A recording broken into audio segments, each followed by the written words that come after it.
this is a couple of things. One, a personal event that happened to me, and the other one was watching The Chef's Table. And I've been sort of slowly watching this as a little treat when I'm just tired and want to break and switch off.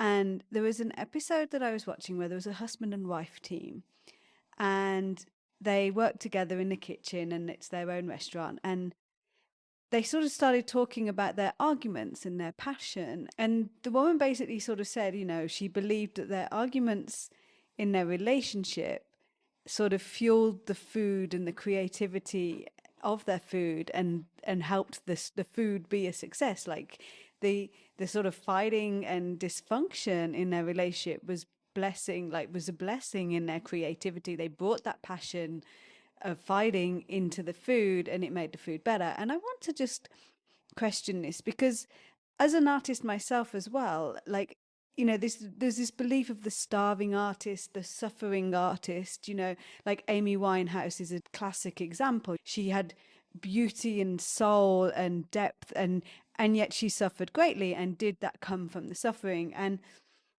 and this belief that to be a great creator, we have to really suffer, and we have to kind of be dysfunctional. And I remember myself on this journey with my own artwork, and just deciding one day that I didn't need to be dysfunctional to be creative. I could still create absolute beauty. I could still create absolute depth and feeling and sentiment and whatever it was I wanted to convey, without actually having to live in dysfunction, without actually having to suffer, so to speak. I mean, not saying I didn't have experiences of grief or sadness or things, of loss in my life. Those things have certainly been things I've been able to draw from, but it's not like I need those for inspiration. The creativity has helped me work through those things, but it hasn't been a need. My creativity is there regardless. The same with absolutely everyone else's. And the choosing the dysfunction or believing this story that this dysfunction helps the creativity, it's a myth. It's an absolute myth. It's not true. And I'm challenging any creative out there to really break this pattern, because it is a pattern of dysfunction and it isn't necessary.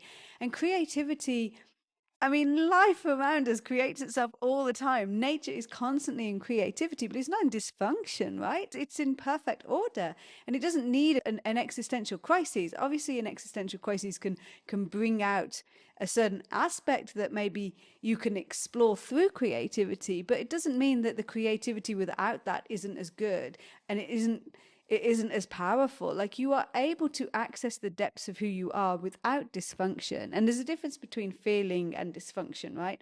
You can feel the passion in your relationship without having to have the dysfunction of literally physical violence. They were literally throwing and tipping food on each other, in an acts of violence. That's dysfunction. That's not passion. That's dysfunction.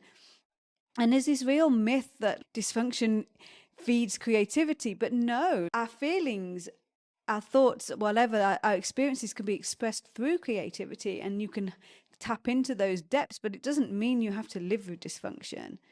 And the other example of this was with my own partner. Last week we actually had a blazing row. We shouted at each other. We said a few things that were very hurtful, but they were things that we obviously hadn't been saying, and we got them off our chests. And it helped in the long run in our relationship. It brought us closer together, and we were certainly more close afterwards. But that's not how I would choose our relationship to go forward. I'm not going to believe that we needed the argument to have a functional, beautiful connection and moment in our relationship. I'm going to believe that argument did fuel some positive things in our relationship, but there were better ways of being. There were better ways of opening to that. And I am very consciously opening up that process of how can we have these truth moments? How can we have this communication and dialogue without it being dysfunctional, without it being this big fight? And so where in your life are you just accepting dysfunction and thinking that it's a good thing? I ask you to question that and just be curious, right? Don't blame yourself, just be curious. Thank you so much for listening. I wish you a beautiful week of function and positivity and love and joy and all the good stuff. Enjoy. I love you. Bye. To find out more about how to work with me, then visit soulartbyshirley.com for art, commissions and courses. And if you love this podcast, please hit subscribe and leave a review. And if you take a screenshot of your review and email it to soulartbyshirley@gmail.com, I'll send you a radiant soul hypnosis as a thank you gift.